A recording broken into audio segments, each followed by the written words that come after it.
cancer? Because I thought everyone's, there's always like a race for the cure and fight for the cure, and that's what we're trying to find. So what do you mean we can cure it? Yeah, well, all the research has been mostly wasted because it doesn't really get at how to cure cancer. Most of the research dollars go to how to measure cancer and how to treat cancer, but not how to cure it or how to prevent it.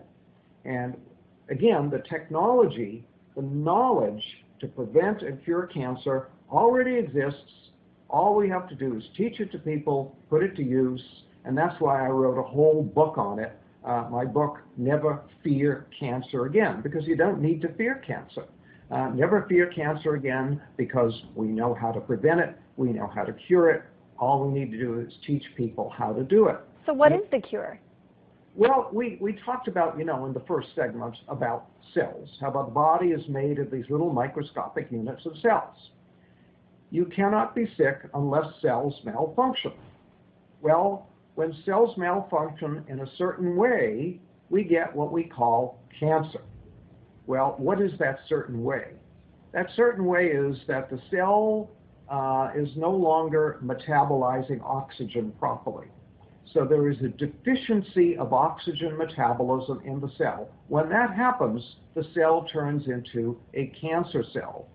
So your job is to make sure that all of your cells are getting adequate amounts of oxygen and processing that oxygen properly. And then if you have cancer, you have to, again, make sure that the cells are getting and processing oxygen, and then the cancer simply goes away and disappears.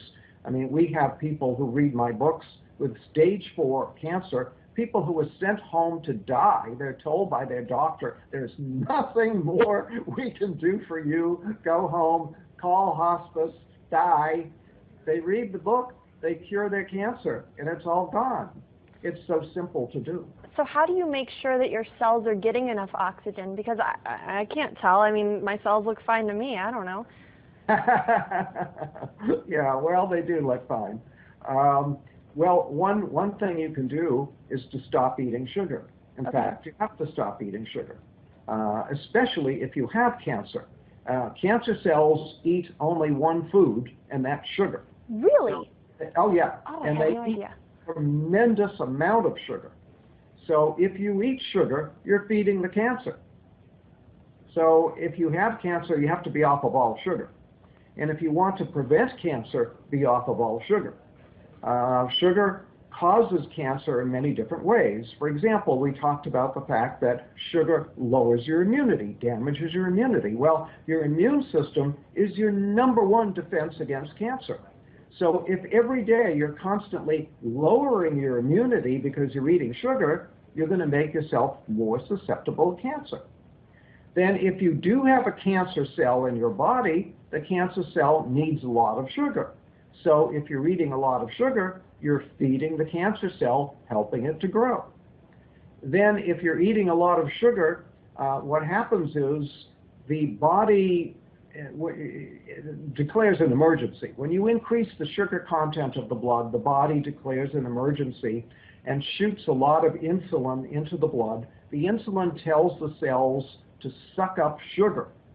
So the cells do that. They go and they take all the sugar up, but now the cell has too much sugar. And what the cell does is it produces a saturated fat out of the sugar, and then it puts the fat into the cell membrane. Well, when you put the fat into the cell membrane, you damage the ability of oxygen to get into the cell. So when you eat sugar, you damage your cell membranes, you lower the amount of oxygen that can get into the cell, and now you may be creating cancer because you're creating an oxygen deficiency in the cell. Now we want to reiterate too, Doctor, what you mentioned in our first segment, which is that natural sugar is better, right? If you go for fruits, is that still okay to be eating fruit? Because we've all heard fruit is so healthy. Fruit is healthy. Fruit juice is not healthy because now you're getting too much bioavailable sugar too fast. But eating fruit is very healthy. There's nothing wrong with that. For example, I'll tell people with cancer to drink a lot of carrot juice, for example, and say, well, don't carrots contain sugar? Well, yeah, there's some sugar in the carrots, but the carrot juice is very, very healthy. So something like V8 might be a good choice. No, not a good choice, because you're basically dealing with a lot of vegetables that are probably are very moldy and very old and just not healthy. So you're taking a lot of unhealthy stuff and making an unhealthy drink out of it. Wow, I thought V8 was the healthiest drink you could go to. Now, we only have a couple minutes left, but we want to talk about your other book, which is actually dealing entirely with weight loss. And this is something else you say, that people can lose weight for good and not do it through dieting, right? Absolutely. You shouldn't diet. Dieting is very bad for you, especially yo-yo dieting. Lowers your immunity and can actually damage your heart, do a lot of problems. So what you want to do is lose weight. Well, the simple way to do that is to stop eating sugar. I'm starting to sense a theme here with the sugar. Seems Yeah. like that's the answer to all of these problems. Sugar is a key. In fact, I talked once with a researcher at Harvard Medical School, and I said, do you think there's such a thing as a key to disease? And he said, well, probably not. But he said, if there was such a thing as one single key to disease, that key would be insulin. And when you eat sugar, you make your insulin go up. When your insulin goes up, you throw your body into chaos. All your hormones are in chaos. Everything's in chaos. So sugar is very key, and not eating sugar is very key to making yourself healthy. And when you eat sugar, you make your insulin go up. Well, when you make your insulin go up, what happens is that gives a signal to the cells to not get rid of any fat. In fact, it tells cells to store fat. So when insulin goes up, cells will store fat. So as long as you keep your insulin high, the cells will store fat. So you can't lose weight that way. The only way to lose weight is to stop telling the cells to store fat, because the body manages this. The body manages everything. It manages your blood pressure, manages your temperature, manages your blood sugar. The body manages everything. It manages the amount of fat in your body as well. But it has a switch that controls it. It's like a thermostat. When you have too little fat, it'll say store fat. When you have too much fat, it'll say burn fat. So burn fat, store fat. You keep the fat in the body normal.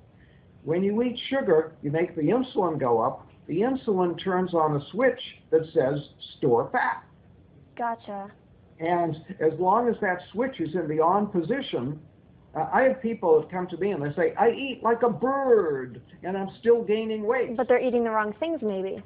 That's right. That switch that says store fat is still on. So even though they're not eating many calories, they're still storing fat. Gotcha. I wish we could sit here and talk about this all day. Unfortunately, we are out of time. But if you're interested in any of these books, just check out the website. The title of the main book that we're talking about is Never Be Sick Again. And give us the website.